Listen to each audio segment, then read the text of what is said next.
വിജയിക്കുക എന്നുള്ളത് നിരവധി ചോദ്യങ്ങളുണ്ട്.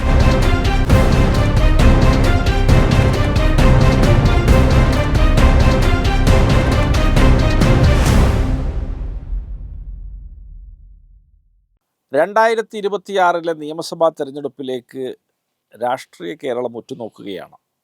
2026 തെരഞ്ഞെടുപ്പിന് നമുക്ക് പറഞ്ഞറിയിക്കാൻ കഴിയാത്ത പ്രാധാന്യം കേരള രാഷ്ട്രീയത്തിലുണ്ട്. നമ്മൾ 957 തൊട്ട് തെരഞ്ഞെടുപ്പുകളെ കണ്ട് ശീലിച്ചവരാണ്. വ്യത്യസ്തങ്ങളായ മുന്നണികളും മുഖ്യമന്ത്രിമാരെയൊക്കെ നമ്മൾ കണ്ടിട്ടുണ്ട്. എന്നാൽ ആ തെരഞ്ഞെടുപ്പുകളെക്കാളുമേറെ മലയാളിയുടെ രാഷ്ട്രീയ ബോധം ജിജ്ഞാസയോടെ കാത്തിരിക്കുന്നത് 2026 തെരഞ്ഞെടുപ്പിനെയാണ്. അതിന് കാരണം എന്താണെന്ന് ചോദിച്ചാൽ, നിലവിൽ 10 വർഷമായിട്ട് അല്ലെങ്കിൽ 2 ടേമായിട്ട് LDF കേരളം ഭരിച്ചുകൊണ്ടിരിക്കുകയാണ്. LDFിനെ സംബന്ധിച്ചിടത്തോളം അത്തരത്തിലൊരു നേട്ടം ലഭിക്കുന്നത് കേരളത്തിൽ ആദ്യമായിട്ടാണ്. 2 തവണയാണ് അവർ അധികാരത്തിൽ തുടർച്ചയായിട്ടിരിക്കുന്നത്. ഈ ഇരിക്കുന്ന കാലയളവിന് വലിയൊരു പ്രത്യേകതയുണ്ട്. ഈ കാലയളവ് ലോകരാഷ്ട്രീയം തന്നെ തീവ്ര വലതുപക്ഷ രാഷ്ട്രീയത്തിലേക്ക് നീങ്ങുന്നതിൻ്റെ കാഴ്ചകൾ ദൃശ്യമാകുന്ന ഒരു കാലഘട്ടത്തിലാണ് കേരളത്തിൽ ഈ തുടർഭരണം LDFിന് ലഭിക്കുന്നത്. ഇന്ത്യ രാജ്യത്തെ സംബന്ധിച്ചിടത്തോളം നമ്മൾ ഇതുവരെ കണ്ട് ശീലിക്കാത്ത ഒരു ഭരണമാണ് ഇന്ന് കേന്ദ്രത്തിലുള്ളത്. ജനാധിപത്യത്തിനും സഹിഷ്ണുതക്കും സുജനമര്യാദക്കും പ്രതിപക്ഷ ബഹുമാനത്തിനുമൊന്നും ഒരു ഇടവുമില്ലാത്ത ഫാസിസ്റ്റ് ശൈലികളിലൂടെ ഈ ലോകരാഷ്ട്രീയ രംഗത്ത് പ്രകടമാകുന്ന തീവ്ര വലതുപക്ഷ രാഷ്ട്രീയം അത് കൂടുതൽ രൂക്ഷതയോടുകൂടി നടപ്പിലാക്കുന്ന ഒരു ഡീപ്പ് സ്റ്റേറ്റായിട്ട് കേന്ദ്രം മാറുന്നൊരു ഘട്ടത്തിലാണ് ഇവിടെ LDFിന് തുടർഭരണം ലഭിക്കുന്നത്. ആ ഘട്ടത്തിൽ തന്നെയാണ് 2026 തെരഞ്ഞെടുപ്പും കടന്നു വരുന്നത്. അതുകൊണ്ട് ആ തെരഞ്ഞെടുപ്പിൽ കേരളത്തിൻ്റെ ഭാവി അടങ്ങിയിരിക്കുന്നു എന്ന് അടിവരയിട്ട് നമുക്ക് പറയാവുന്നതാണ്. ഞാനങ്ങനെ പറയാൻ കാരണം, 2026 ഒരു തവണ കൂടി ഐക്യ ജനാധിപത്യ മുന്നണിക്ക് ക്ഷീണം സംഭവിക്കുകയാണെങ്കിൽ, തോൽവി പിണയുകയാണെങ്കിൽ, പിന്നെ കേരളത്തിൻ്റെ മുന്നണി രാഷ്ട്രീയ സന്തുലിതത്വം, കേരളം ഇതുവരെ കൈവരിച്ചു പോന്നിട്ടുള്ളൊരു രാഷ്ട്രീയ ദിശകൾ അതൊക്കെ മാറി മറിയുമെന്നുള്ള കാര്യത്തിൽ ഒരു തർക്കവും വേണ്ട.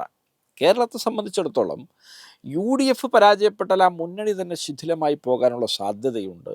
കോൺഗ്രസ് തോൽക്കുന്ന പക്ഷം വലിയ കോൺഗ്രസ്സിനെ ഉറ്റുനോക്കാൻ അല്ലെങ്കിൽ കോൺഗ്രസ്സിനെ വേട്ടയാടാൻ വേണ്ടി കാത്തിരിപ്പുണ്ട്. അതുകൊണ്ട് UDFിൻ്റെ വിജയം കേരള രാഷ്ട്രീയത്തിൻ്റെ സന്തുലിതത്വം നിലനിർത്തണമെന്ന് ആഗ്രഹിക്കുന്ന, മുന്നണികളുടെ ബലാബലം നിലനിൽക്കുന്ന കേരള രാഷ്ട്രീയത്തിൻ്റെ ആരോഗ്യകരമായ സ്ഥിതി നിലനിൽക്കണമെന്ന് ആഗ്രഹിക്കുന്ന ഏതൊരു ജനാധിപത്യ വിശ്വാസിയുടെയും ഒരു ബാധ്യതയായിട്ട് UDFിൻ്റെ വിജയം മാറുകയാണ്. ഇത് ഏതെങ്കിലും തരത്തിൽ UDFിനെ വിജയിപ്പിക്കാൻ വേണ്ടി ആഞ്ഞു പിടിച്ച് പറയുന്നതല്ല.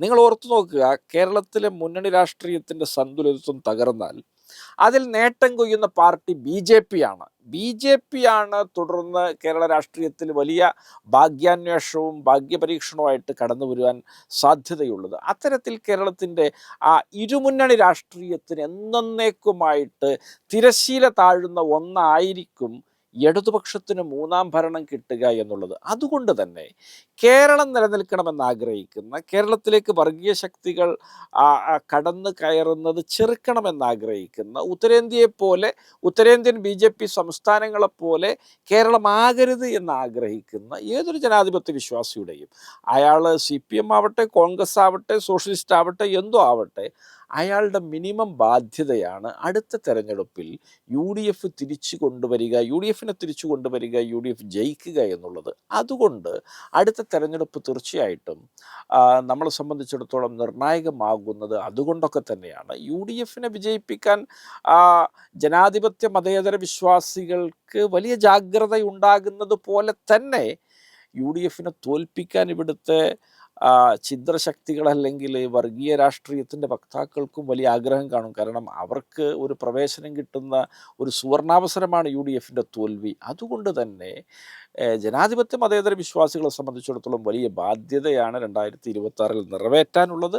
ലോക്സഭാ തെരഞ്ഞെടുപ്പിൽ എത്തരത്തിലാണ് വോട്ടിംഗ് ശ്രേണി രൂപപ്പെടുന്നത്, അതിന് സമാനമായ വോട്ടിംഗ് പാറ്റേൺ നിയമസഭയിൽ രൂപപ്പെടുമ്പോൾ മാത്രമാണ് യു ഡി എഫിന് വലിയൊരു മുന്നേറ്റം ഉണ്ടാക്കാൻ സാധിക്കുക.